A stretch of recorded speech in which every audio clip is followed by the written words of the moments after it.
Buenos días, bienvenidos a esta actividad de la Cátedra Patrimonial Raúl Guerrero Guerrero que organiza el Instituto de Artes.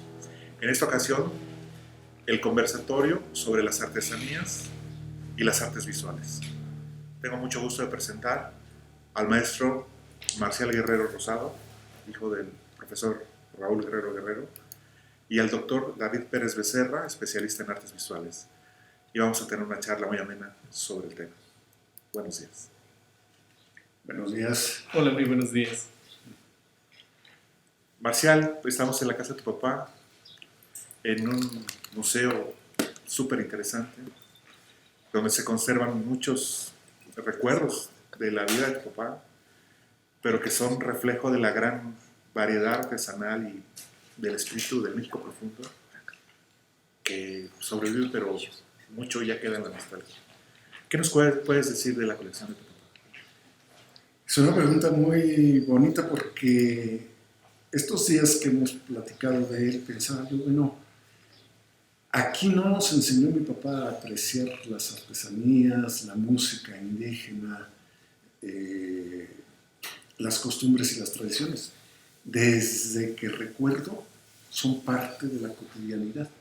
Entonces, lo decías ahorita, en esta casa encontramos la artesanía como un elemento de uso, es decir, como artes aplicadas, macetas, platones, los jarritos que mi mamá renovaba en cada feria de San Francisco o que traía de Tonalá, Jalisco, cuando íbamos de paseo, pero también las piezas que adornaban un rincón y que alternaban con estas piezas de porcelana hechas en China, pero con temas europeos que se inundaron un tiempo México.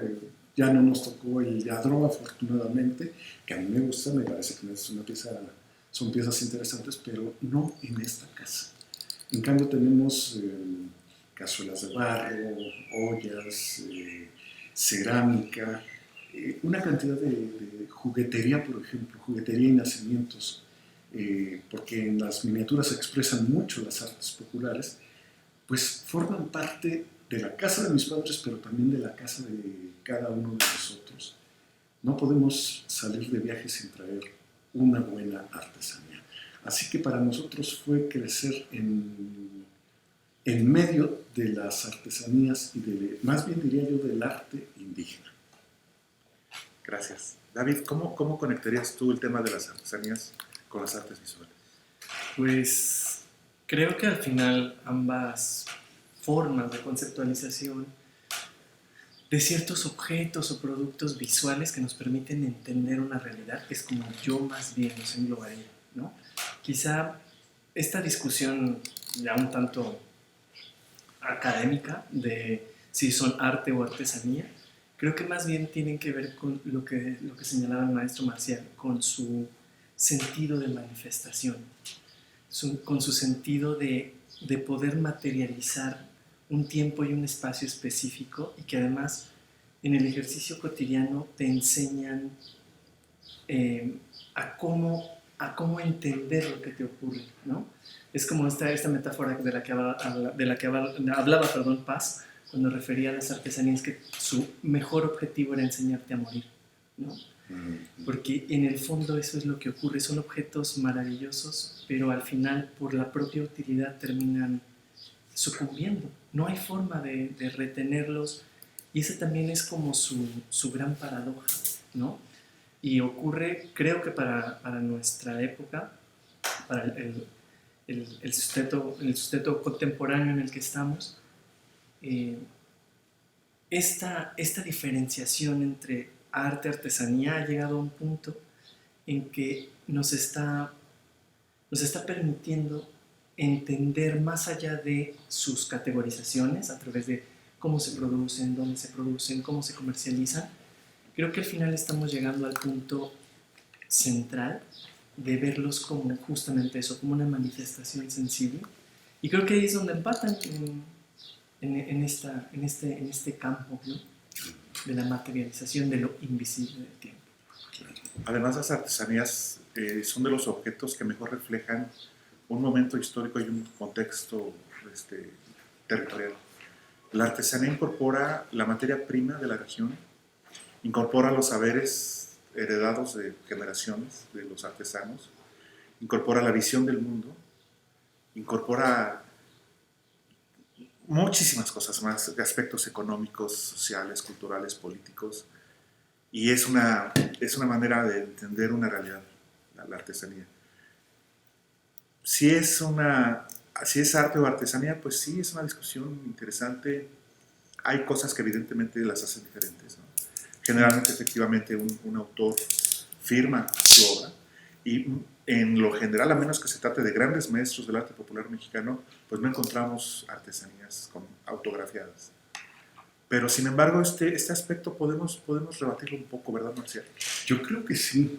Definitivamente recuerdo una anécdota que me contaba Aide, una amiga socióloga que trabajó mucho tiempo con artesanas guatemaltecas. Y comentaba que en una ocasión entra al Hotel Panamericano, un viejo hotel en la capital guatemalteca, y con un vestíbulo enorme decorado con quisquémeles de diferentes regiones de Guatemala, que además cambian de cultura, de sentido, de gusto, de color a pocos kilómetros de un lugar a otro.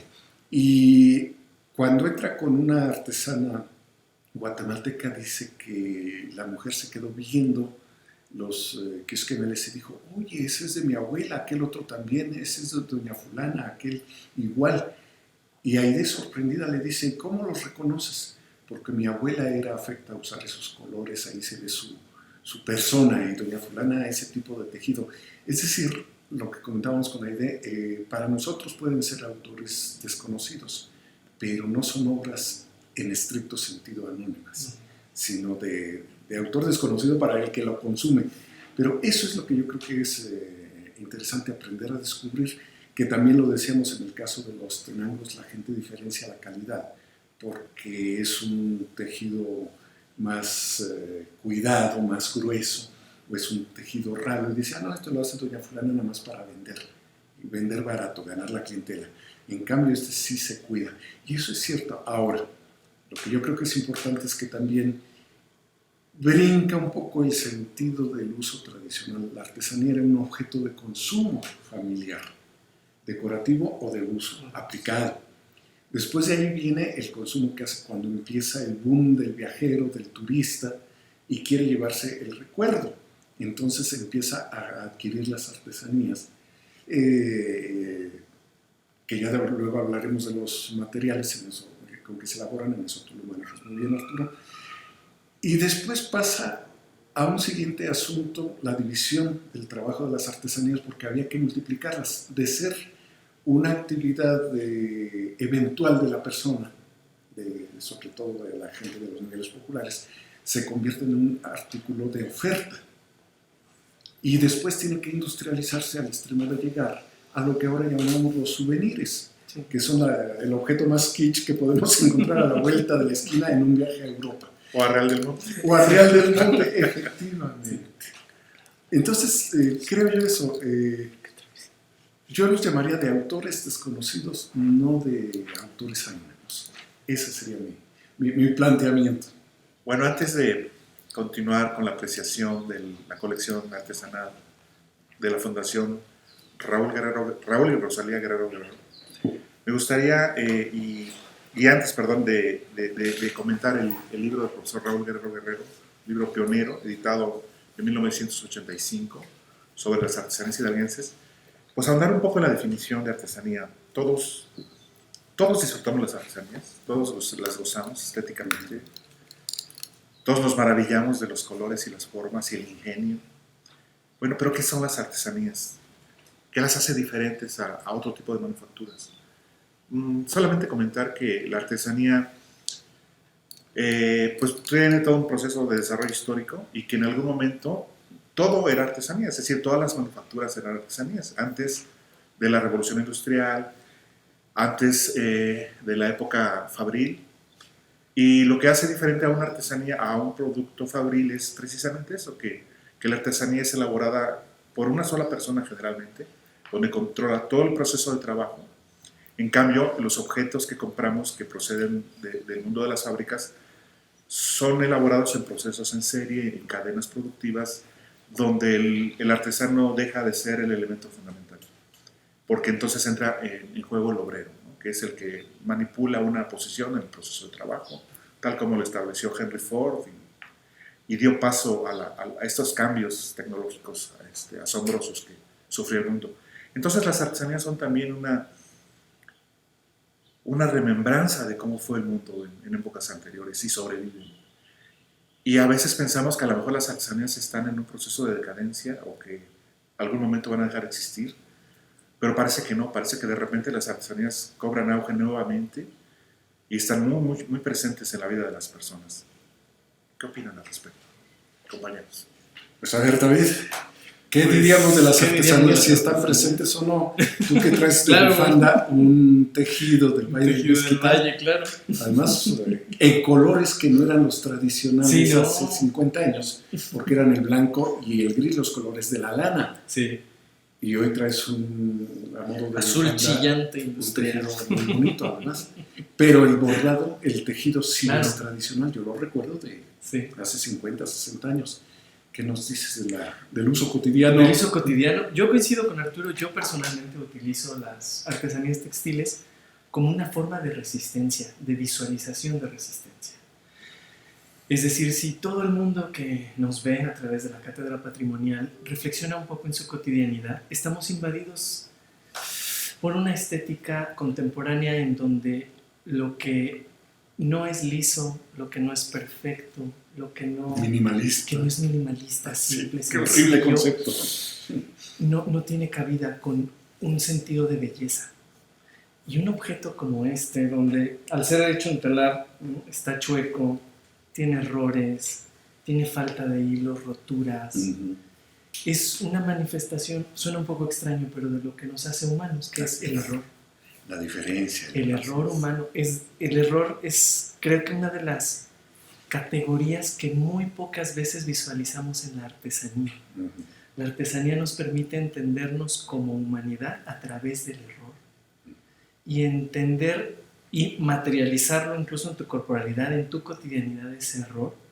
Creo que sí te lleva a entender otras posibilidades del mundo versus a lo que ahora estamos muy acostumbrados, ¿no? A esta estética, ¿no? Decía un teórico, ¿no?, Schulhang, de el liso perfecto, ¿no? Y esto es su contraposición, su resistencia ante ello. Yo así es como lo veo. Yo igual siento lo que tú dices, la artesanía nos personaliza. Aunque no la hayamos hecho y a veces deseáramos. Yo recuerdo cuando fui a un taller de un alfarero en Huasca, con ganas de decirle, déjenme intentar hacer una pieza. Es verdaderamente atractivo cuando he estado en algún taller de carpintería, ganas de hacer una pieza. Y les cuento algo muy personal, tan cotidiana me resulta la artesanía que ahorita estoy pensando, bueno, me gustaría tener en la casa una vajilla, y me decían, ¿comprarías una vajilla de porcelana? Una vez llegó una propaganda de un banco de que ofrecían una vajilla de Sèvres, 15,000 pesos. Entonces, bueno, para lo que es Sèvres está realmente barata. Y dice, pues anímate. Le dije, no es lo que se usa en mi casa ni es lo que quiero. Algún día que yo junte ese dinero o un poco más, porque no son baratas, compraré una talavera. Y además no la compraré de un solo estilo, sino compraré de diferentes estilos, porque compraré la azul y me voy a quedar deseando haber tenido la verde con amarillo. Entonces, ¿por qué no jugar a la diferencia, a la variedad? Y hace rato dije, hoy que están tan preocupados por el minimalismo como moda, me parece un feo concepto. No el minimalismo como generación artística, que sí tiene sus grandes méritos, sino como moda de consumo. No me gusta. Y es justamente lo que pretende, pero no logra, rechazar el arte popular, el arte aplicado, la artesanía y todas estas cuestiones que salgan. Y esa es mi idea, ¿no? Aquí pues nada menos tenemos un mantel que tiene 80 años, tenemos unas figuritas, tomábamos el café en jarros de Tonalá, saben diferente. Igual que si un buen día nos tomamos un vino tinto en una copa de cristal, también nos sabrá diferente. Y bueno, yo te preguntaría, tú nos hiciste la pregunta, ¿y tú qué es la artesanía con tu cotidianidad y tus espacios, Arturo? Porque tú, y luego lo voy a decir con más cuidado, con más detalle, tú estudiaste y has estudiado mucho la artesanía en general y muy particularmente la hidalguense. Así es, Marcial. Pues sí, yo también tengo una colección de artesanías. Teníamos nuestro patio lleno de jarrones y macetas y objetos de chililico. Pero eso fue hace 30 años y la chica que hace el aseo a veces nos rompía uno que otro, o el perrito nos llegó a romper alguna que otra vasija. Tenía petates, y tengo todavía algunos objetos, porque son recuerdos del lugar que visitas, pero cuando hablas con los artesanos, que fue lo que yo traté de hacer, bueno, acabas haciéndote compadre de ellos, ¿no? Yo, por ejemplo, me hice compadre de don Fausto, que es un alfarero de Huasca. Me hizo una jarra pulquera con mi nombre, que conservo con mucho cariño. ¿Y usas? Sí, pero no mucho para que no se me salga. Eso es importante. Sí. Entonces, pues es un mundo de vivencias, de olores, de texturas, de cariños y de afectos increíble. Y como dice David, pues es una forma de resistencia. Es una forma de resistencia al progreso plástico unificador y totalitario que nos arrastra. La artesanía es una reivindicación de lo profundo, de la cultura, de la humanidad. Sí. Y también efectivamente de los errores que como humanos tenemos, porque no somos perfectos. Y la artesanía de alguna manera nos remite a esta humanidad nuestra, con estas figuras, por ejemplo, de Chililico, que no están representando ni exactamente un caballo, ni exactamente un burro, ni exactamente un camello, pero que son preciosas y cumplen muchas funciones, no solamente alumbrar, en este caso es un candelero de barro somorfo, alumbrar los altares en el chantolo, sino cumplen la función de darle alegría a nuestros hogares, y eso es maravilloso. El tema de la artesanía es muy, muy interesante y muy bonito. Y además, yo le preguntaría a David, tú dices el uso de la artesanía es una resistencia cultural. Yo añadiría algo, es una convicción. Sí. Una mancuerna entre la resistencia y la convicción. No sé, tú. Sí, y yo creo que esa convicción, ahora voy a hacer como el retorno a lo que mencionaba Arturo, radica en la memoria. Ahorita que estoy escuchando cómo Arturo nos está explicando, estos objetos tienen su sentido para quien los consume, para quien los produce, incluso para quien los destruye, por la memoria que significan. Entonces, sí son producciones que al final están engarzadas con algo más profundo, que a veces no podemos visualizar, pero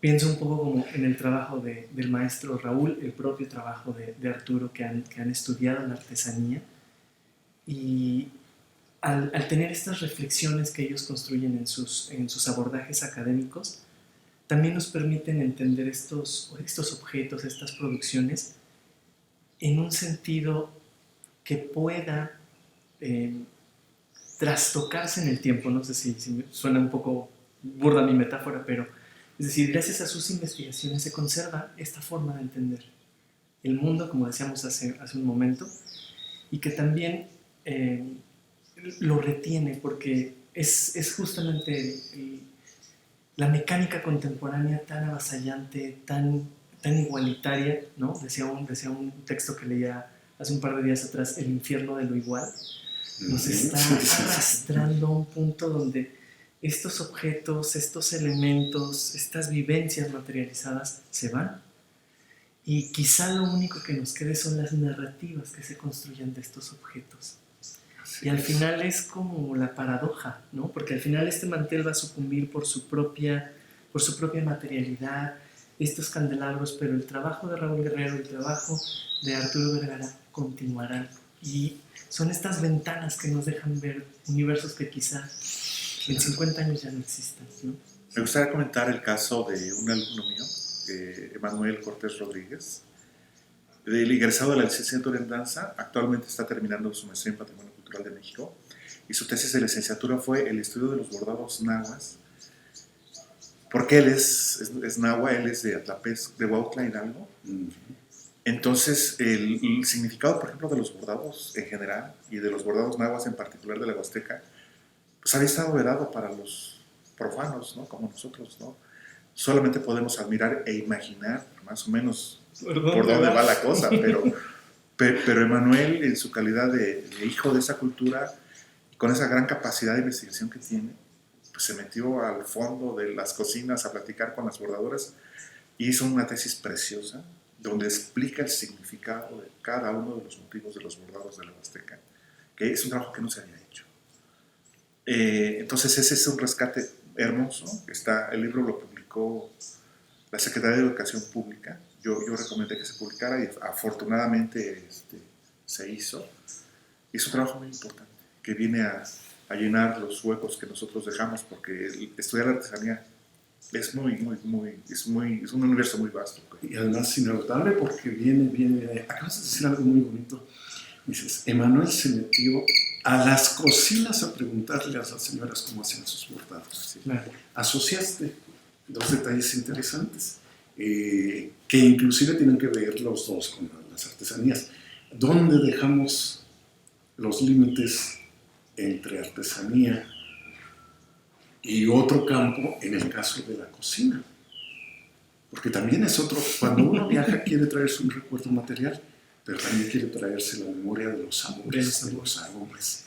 Entonces cuando ahorita dices, Emanuel entró a las cocinas, es que efectivamente no lo hacen en un horario específico, lo hacen mientras están terminando de hervirse los frijoles, o qué sé yo, o están esperando en el campo a que el marido, ahora ya no tanto, pero antiguamente era así, la mujer salía con el canasto, donde traía jarros de barro, con la comida que le llevaba el marido al campo, y las tortillas las envolvía en una servilleta que había bordado, y que además, si había habido dinero, la compraba de manta, estampado el dibujo que ella iba a bordar después. En los famosos puestos de varilleros, yo los recuerdo en Izmiquilpan, hace 50 años, les vendían los trocitos y todavía por ahí se pueden conseguir. Entonces iban bordando las figuras, la Virgen de Guadalupe era un tema muy socorrido.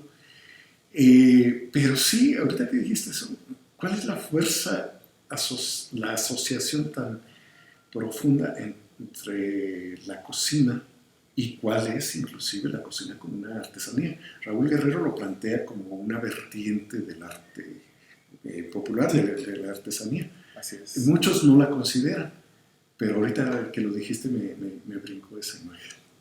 Así es. Hablando de bordados, ¿qué opinan del fenómeno de los tenangos? Todo un fenómeno, ¿no? Sí. Pues, por ejemplo, yo en particular lo pienso desde el ámbito un poco que a mí me toca. Hemos experimentado los últimos 5 años, 6, como un boom, ¿no? Por ese consumo de esta imagen de estos textiles de la Sierra Otomí-Tepehuana, y quizá mucho de ese fenómeno, incluso hace un momento lo comentábamos tras de cámara, ¿no? Que se debía muy probablemente a que fueron expuestos a nivel mundial en una película norteamericana, ¿no? Y que gracias a ello comenzó un boom de consumo del objeto. Lo que para mí, por ejemplo, tiene como dos líneas, dos caras, ¿no? Por un lado, el que al generarse este mercado, esta reactivación de mercado por este objeto, pues se produzcan, se consuman, pero por el otro lado, cuánto de la significación profunda del objeto, quien lo consume lo entiende, o simplemente lo hace porque es una escena de Instagram, ¿no? Es decir, porque es que también ese es el peligro que ahora corren las artesanías, ¿no? De que se vuelvan muchos de nuestros elementos tradicionales, incluso muchos de nuestros saberes, se vuelvan simplemente elementos para consumo de imagen, Claro. como instagramiables. Pienso en una cosa muy, muy poética que alguna vez vi en un montaje en el Munal, hace unos 10 años quizá, en una exposición muy bonita de cerámica tradicional, no lo sé, eran más de 1000 piezas de todo el país, en la sala principal de Munal, y en medio había una olla express, y en medio de la olla express había un celular. Entonces era como este choque brutal entre lo que hablaba justamente Arturo de la industrialización, la artesanía, pero ahora los medios digitales están jugando otras líneas de construcción de realidad que serán caminos interesantes para explorar, pero creo que por ahí va un poco el fenómeno del Tenango. Y bueno, para nosotros que somos de esta zona de México donde se produce el textil, pues sí es como que da a pie para muchas reflexiones, ¿no? Y además, bueno, se ve mucho con los tenanios, pero se hace con muchos elementos. Justamente aquí tengo una figura de los tanguyús, si se aprecia. Bueno, los tanguyús son unos juguetes de barro que se acostumbraban en la región del Istmo de Tehuantepec para obsequiarlos a los niños en la Navidad. Eran los juguetes de Navidad, cuando la Navidad eran los juguetes de la región. Los trenes de hojalata, los carritos de madera, los soldaditos de plomo. Jugábamos con juguetes tradicionales. Entre paréntesis, yo a mucha gente le digo, regálenle sus juegos electrónicos, de acuerdo, pero no dejen de regalarle y les van a salir baratos. Juguetes mexicanos, el yoyo, el trompo, y además de los tradicionales que no pierdan de vista que una gota de sangre tiene que ver con eso, una gota de sangre del niño. Pero les digo, me acordaba yo de los tanguyos ahorita, también copiados por, bueno, nada más les comento como cosa curiosa, en las bodas de oro de mis papás, mis primas del Istmo trajeron estos tanguyos y aquí les ponen las fechas de nacimiento y muerte, bueno, no, 42, 92, las fechas de casamiento, bodas de oro. Y las regalaron a la gente, estas las conservamos, pero venían con sus enormes cajas de tanguyos, que bien decías, ya la gente no entiende si no tiene un contexto. Cuando tú los viste ahorita dijiste tanguyos, y comentábamos que los conoces de pequeño porque has viajado, porque tus papás te llevaban a viajar. Sí. Y no te preguntaron si querías o no querías ir, simplemente se daba por hecho, punto. Tampoco era una imposición, era un compartir, un heredar en vida el gusto por estas cosas. Sí. Entonces, retomo la pregunta, ¿cuáles son los límites? Yo creo que más que límites legales, estos límites donde se apropian de las culturas indígenas, deben ser límites morales. No me parece mal que los utilicen, lo que me parece mal es que no retribuyan a la cultura, porque el hecho de usarlos, de innovarlos, puede incluso dar mayor difusión a esa cultura, si no tanto por las creencias, pueden ir teniendo un giro hacia la estética. Pero lo que me parece injusto es el apropiarme de la idea, del diseño inclusive, y no retribuirle a la comunidad. Eso yo creo que es lo que habría que poner en el cuestionamiento, y que tiene que ser un asunto más que jurídico, un asunto muy ético del diseñador moderno, del diseñador urbano, porque pues lo vemos, eso es algo que en la cerámica, ahorita vemos por ejemplo cerámicas de fábrica con diseños de Puebla, de la Talavera, por ejemplo, muy bonitos. Nunca será la Talavera porque cada plato es diferente, lo que decías, pero lo usa. Entonces, ocurre en el textil, ocurre en la cerámica y ocurre en cuántas cosas más. Al rato vamos a tener una olla express, pero con modelo mexicano. Sí. Lo cual nos mete en una encrucijada, porque por un lado no estamos de acuerdo en que se pirateen los diseños, pero por otro lado nos da gusto que reconozcan el valor de los diseños autóctonos. Así es. ¿No? Fíjate que ahorita que decías estas experiencias de niño, yo ya recordé un caso donde se conecta perfectamente bien la artesanía con lo gastronómico. Son las charamuscas de Guanajuato. De niño viajamos a Guanajuato y recuerdo esos dulces con figuras humanas. Figuras de monos. Sí, exacto. Pero hacían Don Quijotes y cualquier cosa con azúcar. Entonces sí hay esa conexión. Sí. Las charamuscas.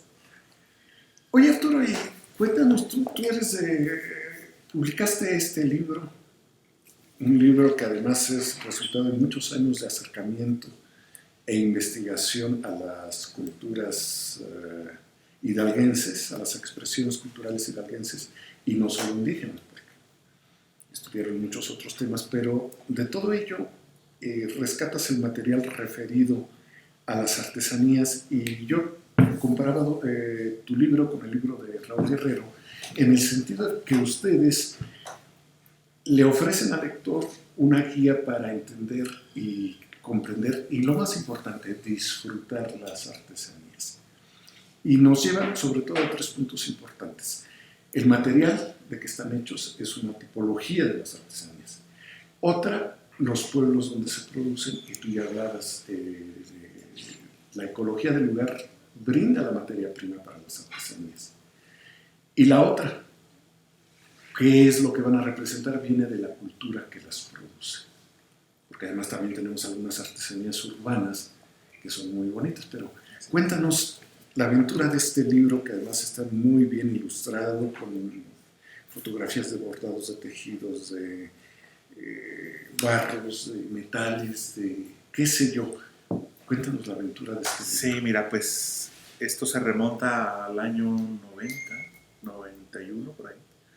Tuve la suerte de que me invitaran a participar en el equipo de trabajo que elaboró el catálogo del patrimonio cultural del Estado de Hidalgo durante el gobierno de Núñez Soto y la maestra Ana María Prado al frente del Instituto de Alianza de la Cultura. Entonces fuimos 3 personas, Carmen Lorenzo, mi esposa, y Antonio Lorenzo, su hermano, y un servidor. Durante 3 años recorrimos el Estado de Hidalgo, los 84 municipios, recabando la información para el catálogo. Y cada uno se dedicó a estudiar cosas diferentes, pero compartíamos porque viajábamos juntos. Toño estudió las haciendas, las iglesias, Carmen todo lo que es el aspecto arqueológico, la pintura rupestre, los sitios. Y yo me dediqué a ver el tema de las artesanías principalmente, pero como repito, nos complementábamos. Entonces, pues es la información de recorrer los 84 municipios en 3 años, que obtuve en esos años, del 90 al 95 aproximadamente. Después el gobierno lo publicó, fueron 8 tomos. Los últimos tomos los publicó a fines de los 90, principios de los 2000. Pero como comenté hace rato, pues yo mantuve nexos con muchos artesanos, continué visitando los lugares, y un detalle que tuvieron los catálogos que se publicaron a lo largo de varios años, y fue un tiraje muy corto. Entonces, pues la información completa casi nadie la tenía, solamente pocas personas tenían los 8 tomos como para tener acceso a la información completa del Estado de Hidalgo. Y yo dije, no, es que hay que reunir la información en un solo trabajo que tenga un enfoque holístico, un acercamiento que tenga una dirección académica y que después nos dé cuenta de la riqueza artesanal del Estado de Hidalgo en ese momento, complementada hasta donde fue posible, porque evidentemente no pude regresar a los miles de comunidades que visitamos en 3 años, pero bueno, traté de hacer una actualización en lo humanamente posible y publicarlo, porque me parece que era un testimonio etnográfico muy importante que debíamos tener de la artesanía hidalguense. Que el asunto es que la artesanía cambia, ¿no? Entonces las artesanías aparecen, desaparecen, pero yo hago énfasis. Entre paréntesis, ahí tienes 2 caballitos de la Huasteca, uno ya pintado con pintura industrial, sí, pero no le quita el valor artesanal, otra época, otro tiempo, pero una misma esencia. Yo quiero hablar de la alfarería de Chililico y quiero hablar de la aportación que hizo tu papá al respecto. Apoyado por un arqueólogo hidalguense, Carlos Hernández Reyes, tu papá escribe en su libro El panorama geoétnico de las artesanías que esta es una supervivencia prehispánica, casi intacta al 100%. ¿Por qué? Porque encontró que las herramientas que se utilizan actualmente en Chililico, municipio de Huejutla, son exactamente las mismas que se utilizaban en la época prehispánica. Son 3: el atemimile, es que son palabras nuevas, de repente se me olvidan. Una es el atemimile, el atet y el tamascoyán. Es un torno y 2 pulidores. Se encontraron exactamente las mismas herramientas en contexto arqueológico. Entonces la conclusión lógica y evidente es que la alfarería de Chililico, que sigue usando las herramientas prehispánicas, pues es una supervivencia prehispánica de las pocas que hay. Porque después de 3 siglos de colonia y 2 siglos de México independiente, pues mucha de la artesanía prehispánica pues se perdió y se tergiversó, y sobre todo se olvidó porque se impuso lo europeo y preferimos consumir lo europeo. Pero esta es una cosa muy valiosa y muy importante porque es una artesanía de origen prehispánico que se sigue haciendo exactamente igual que en la época prehispánica. Y eso es... Y ahorita que lo mencionas, recuerdo, Arturo, en esos cántaros que tienen una figura singular, los de Chililico, Ajá. base angosta, se engruesan hacia la boca y se reducen nuevamente. Pero en la boca tienen unos dibujos en ondas que lo que concluían Carlos y Raúl es que era la boca de la tierra. Entonces, era la boca de los dones, de los donativos. El pago que se hacía a la tierra, al poner allí guardaban semillas, etcétera, pero de ahí mismo rescataban las semillas, el agua, les servían como depósitos. Entonces decía, es la relación del hombre con la tierra. Y además, ¿de dónde viene el barro sino de la tierra? Y esto lo dice la Biblia y lo dice el mundo entero, ¿no? Eso es lo interesante. Pero cuéntanos más de tu libro. ¿Cuántas fotografías incluiste en este libro de artesanías y ambientes de producción? Sí, son como 150 fotos. No, yo creo que Mías más. todas, ¿No? son Sí. probablemente más, sí. Sí, que yo tomé, que afortunadamente guardé, y otras evidentemente son fotos recientes, pero son las menos. Incluye algunas fotos de Manuel, el alumno que les comenté hace rato, cuando abordó el tema de los bordados. Y bueno, afortunadamente lo publicaron a color. Eso fue Sí. muy, muy importante. Tristemente se editaron solamente 20 y tantos ejemplares. No alcanzó para mucho, pero ahí están. Y bueno, quien quiera, he estado compartiendo el libro en PDF. Si alguien lo quiere, yo se lo puedo enviar con mucho gusto. Sí, porque sí vale la pena. Yo he disfrutado la consulta, la lectura y sobre todo la vista de las artesanías de veras, insisto, no, para mí no es un descubrimiento, es un reencuentro. Lo digo presumidamente, pero es que sí, así fuimos educados en familia. Sí. Mi madre era zapoteca, mi padre era del Valle del Mezquital, dos culturas, la otomí y la zapoteca, se juntan y pues teníamos que salir en un híbrido especial que viviera estas cosas desde la comida. ¿Qué cosa más fuerte de las culturas sino la comida? La comunión, definitivamente la comunión familiar. Desde la comida, en donde todo esto era lo que funcionaba en la casa, servida muchas veces cocida en ollas de barro, que cuando ya se empezaban a ennegrecer o a rajar se guardaban para diciembre para hacer otra artesanía más, las piñatas. En fin, Si todo tiene su utilidad, no, nada se desperdiciaba. nada se desperdiciaba. Nada. Quizá allí, ahorita que hablaste de la metáfora de Octavio Paz, de que las artesanías nos enseñan a entender la muerte, pensé en ese momento en las piñatas, dije, sí, van y vienen. Sí. Van y vienen. Entonces, bueno, pues yo creo que yo aquí haría más que una reflexión, una invitación. La gente tiene que disfrutar las artesanías, las tenemos en la cotidianidad. Tengo aquí también para mostrar una pieza que me parece una maravilla, es la Cruz de Ocote. Es una pieza mágico-católica. Esta cuestión sincrética que nos encontramos con mucha frecuencia en todos los rincones de nuestro país. Y bueno, vean ustedes la riqueza de elementos que tiene, pero sobre todo lo barroco de las piezas y el colorido que recurre a las miniaturas, pero también a los colores. Ahí tenemos el papel, los recortes, los hilos. Los Martínez Caballeros. Exactamente. Entonces, esto es nuestra cultura. Esta es nuestra realidad, definitivamente. Tenemos que decirle a la gente, oye, disfrútala, vívela, siéntela como la siente el pueblo. Y nosotros somos pueblo, por más que queramos actuar de diferente manera, somos pueblo. Sí. Claro. Y estos objetos, creo que ahorita que muestra Marcial esta cruz, y estas artesanías que ha estudiado el maestro, bueno, que estudió el maestro Raúl Guerrero, que ha estudiado Arturo, creo que son maravillosos porque en específico las de México y en muy particular las de Hidalgo, creo que son manifestación de lo que ahora es una palabra muy en moda, que es globalización, mundialización. Estas artesanías surgieron la mayoría del siglo XVI, siglo XVII, en la primer mundialización, en la primer globalización. Claro. Entonces, cuando uno ve esto, cuando uno ve esa cruz que tiene imágenes de Buda y San Martín Caballero y tiene semillas de maíz, Con esa no te entran las balas. claro, Ni las de plata. piensas en la hibridación, ¿no? Brutal Sí, que ocurrió. brutal. Y que sintetiza. puedes tener en tus manos el orbe entero, justamente el orbe entero.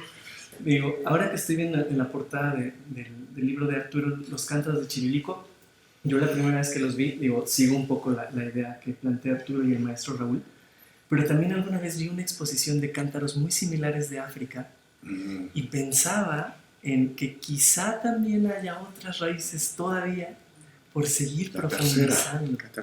La tercera raíz.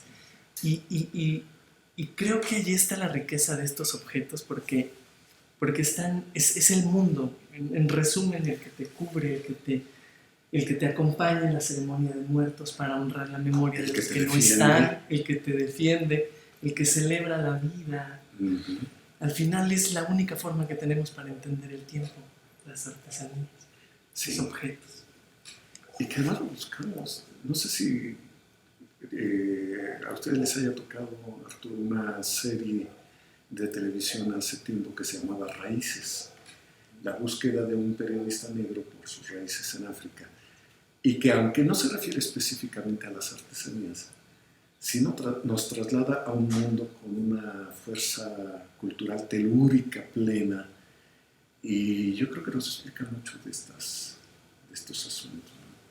Por eso las artesanías se deben disfrutar, se deben usar.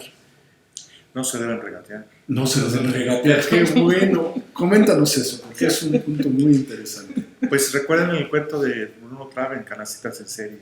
Él refleja muy bien el tema, explica la esencia de la artesanía y por qué no se debe regatear.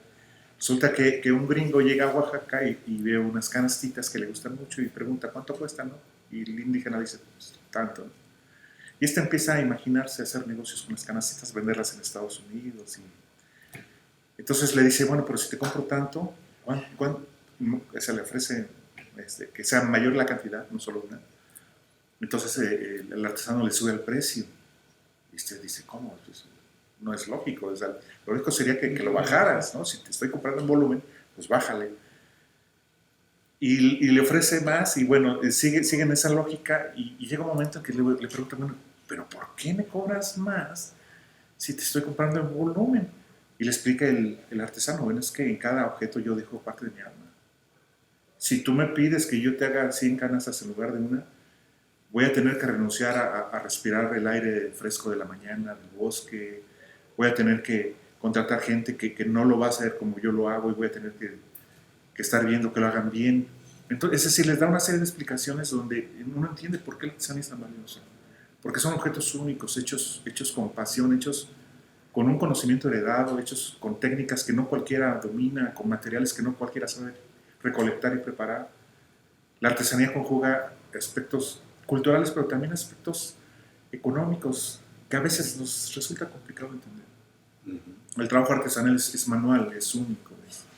Es un ahorro, nos decías. Y es una forma de ahorro también. Para ellos. Resulta que muchas veces la artesanía es complemento del trabajo agrícola. Entonces las mujeres y los hombres en los ciclos en las partes del ciclo agrícola donde no hay demasiado trabajo, aprovechan el tiempo y empiezan a hacer artesanías, pero es una forma de ahorrar dinero porque en realidad ellos no se van a hacer nunca ricos con la venta de sus artesanías. Simplemente van a recuperar dinero invertido en material y tiempo invertido que de otra manera sería tiempo ocioso. No es una forma de enriquecerse. En todo caso, quienes se enriquecen, sabemos, son los intermediarios, los coyotes. Que los hay. Y en esos casos a lo mejor sí vale la pena regatear porque ellos triplican y cuadriplican el precio de las artesanías cuando lo venden en Cancún, en Acapulco o en un bazar de la Ciudad de México. Pero al artesano no debemos regatearlo porque el artesano generalmente pide un precio justo, no está buscando especular con este recurso. Claro. Ahorita que hablabas de eso, recuerdo cuando mi padre fue delegado de Asuntos Indígenas en el Valle del Mezquital. Él buscó promover la mejora de vida de la gente y dentro de esto algo que él siempre admiró, ya lo he dicho él y mi madre, fueron las artesanías. Entonces, mi padre conoce al artesano que hacía los instrumentitos musicales que todos conocen. Sobre todo eran 6 o 7 instrumentitos musicales. Los Pedraza, dice. Los Pedraza, efectivamente. Y todos ellos de cuerda, de este tamaño.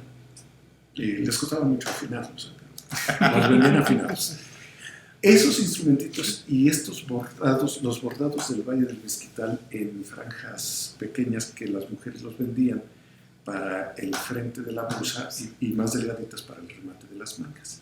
Entonces, mi mamá hizo amistad con muchas señoras ñañús, comadre de muchas de ellas, y les compraban sus objetos, y con mucho orgullo lo digo, los compraban para enviarlos a Guatemala y a San Cristóbal de las Casas, y lo que regresaba llegaba a las productoras, ¿no?, directas. Pero un día mi papá sí se desesperó, porque dice, ¿cómo es posible que me estén pidiendo esto? De un bordado de este tamaño, lo que era el frente de una blusa, le manda a pedir 200 metros. Y es lo mismo del señor de las canastitas. ¿Cómo piden eso? Para apreciar las artesanías hay que tener sensibilidad y nunca pedir que sean iguales. Lo decías con toda la razón. Si algo le da valor a la artesanía, es el... Yo ni siquiera diría el defecto, la diferencia. La diferencia. La diferencia, definitivamente. Sí, porque sí hay artesanías perfectas. Y me acaban de invitar hace poco a ser jurado en el concurso nacional de grandes maestros del arte popular y no, pues, ¿para qué les cuento? O sea, es un problema ser jurado, porque Claro. todo está precioso, no les encuentras. Sí se notan sí se nota la mano, ¿no? La mano humana, pero han alcanzado grados de perfección. Rayando Sí, en la perfección. Ahí está tú, no sé si conozcan ustedes en Santo Domingo la iglesia de San Cristóbal.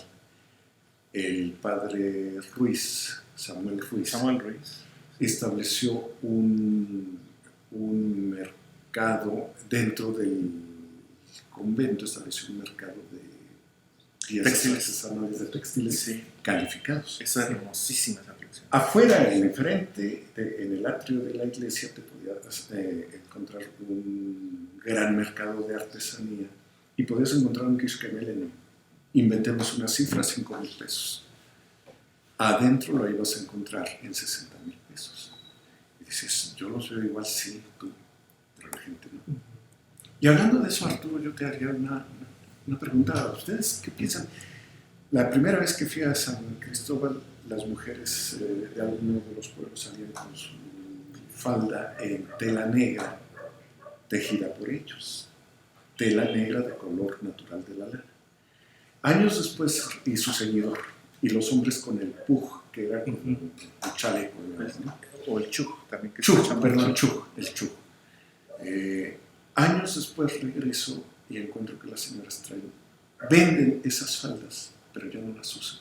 Sin embargo, no dejan de usar la falda negra con el ceñidor, pero de peluche, de alguna tienda de telas. Entonces, de pronto sí te brinca mucho el asunto, pero por otra parte, ya lo decías tú, y lo veíamos ahorita en los caballos, en los venaditos, porque no son caballos, son venados, ¿no? Figuras prehispánicas. Pues la economía de las familias, la economía de los pueblos, la globalización, este choque de culturas. Tú como estudioso de estos temas, ¿qué reflexión tienes cuando se enfrenta uno a estas cosas dolorosas pero comprensibles? Dolorosas pero también gozosas, porque a lo mejor la lana se escaseó, sale muy cara, pero ellas no dejan su vestido de lana, su falda de lana y su cinta y su blusa, aunque esta sea en realidad de peluche. El orgullo, el sentido de pertenencia a la identidad cultural es fortísima y eso da mucho gusto. Pero es curiosísimo lo que dices, porque entras al Chedraui de San Cristóbal de las Casas y ves a las mujeres con sus atuendos tradicionales indígenas, pero su celular. Sí, claro. Sí. Su carrito de mandado. A mí me emociona, ¿no? A mí me tienes razón. Y nos hace pensar en aquellas escenas de indígenas de Estados Unidos, de Canadá, que están en las universidades con sus trajes auténticos. Y es que creo que los productores de estos objetos siempre están marcados por la concepción de la frontera. Siempre están en la frontera, entre la frontera de la modernidad y la frontera de lo que fue, lo que nos decía Arturo, ¿no? De tiempos y de producciones del pasado, lo que apunta hacia el futuro. Sí, siempre como que la artesanía está en el borderline, ¿no? Así cultural, sí. La línea que está como lo que promete que va a venir y lo que promete extinguirse, ¿no? Entonces sí es muy curioso siempre. Y estas respuestas, David, son de tú me quieres dominar, pero yo te estoy dominando. Sí. A usar también los objetos de tu cultura, tus artesanías electrónicas, sí. Para mí no son novedad. Eso es muy interesante, definitivamente. ¿Y cómo se van adaptando, no? Ahorita que mencionaba esto, bueno, acabo de ir a unas fiestas a Cardona y me llamó muchísimo la atención que los mayordomos traían los bordados tradicionales, pero para sus celulares. Ya las bolsitas adaptadas para el celular, bueno, para la tablet, el cubrebocas. Entonces es maravilloso ver siempre cómo en esta construcción de la frontera, la adaptabilidad que surge, ¿no? La maleabilidad con la que son construidos estos objetos. Y la negación a que se quede fuera la cultura, el gusto, la estética, claro. Etc. La competencia por cubrebocas con bordados, claro. Zapotecos, otomíes, huastecos, etc. Es un muestrario de cultura. Así es. Bueno, podríamos seguir platicando mucho tiempo, pero ya los referees nos dicen que ya estamos en la tercera caída. Entonces, pues vamos cerrando. No sé si quieren comentar algo para ir cerrando esta actividad. Pues yo simplemente agradecerles esta charla maravillosa y sobre todo recordarles a las personas que nos ven a través de esta cátedra patrimonial el que estos objetos nos enseñan ciertas formas de concepción de la realidad, pero también personas como Arturo Vergara, como Raúl Guerrero, en sus testimonios académicos nos permiten una ventana de conocimiento que quizá habrá que reflexionar con una artesanía en las manos. Claro. Disfruten las artesanías, es lo que yo diría. Disfrútenlas, háganlas propias o reconózcanlas como propias porque lo traemos en la sangre. Y además el arte popular universal es maravilloso. Y la otra, felicitar al Instituto de Artes de la Universidad Autónoma del Estado de Hidalgo por hacer esta maestría en Patrimonio Cultural de México. Que de veras no debemos permitir que se nos escape de la conciencia. Y la otra, por hacer estas cátedras que nos permitan, a los que no estamos en la maestría, pero nos interesamos en el tema, pues estar pendientes de estos asuntos y obligarnos voluntariamente a participar. Muy bien. Y yo agradecerte, Marcial, habernos abierto la puerta de la casa de tus padres, este museo hermoso, y habernos compartido tantas cosas. Fuera incluso de la plática en video que pudimos observar los rincones de tu casa.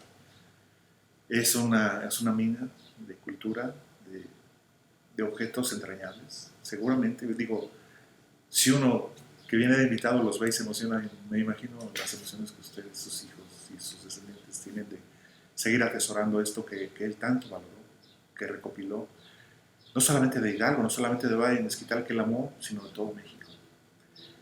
Y es una oportunidad muy, muy bonita de reencontrarnos con todo esto. Te agradezco mucho. Y agradecemos también al público que nos hizo el favor de acompañarnos. Claro. Gracias.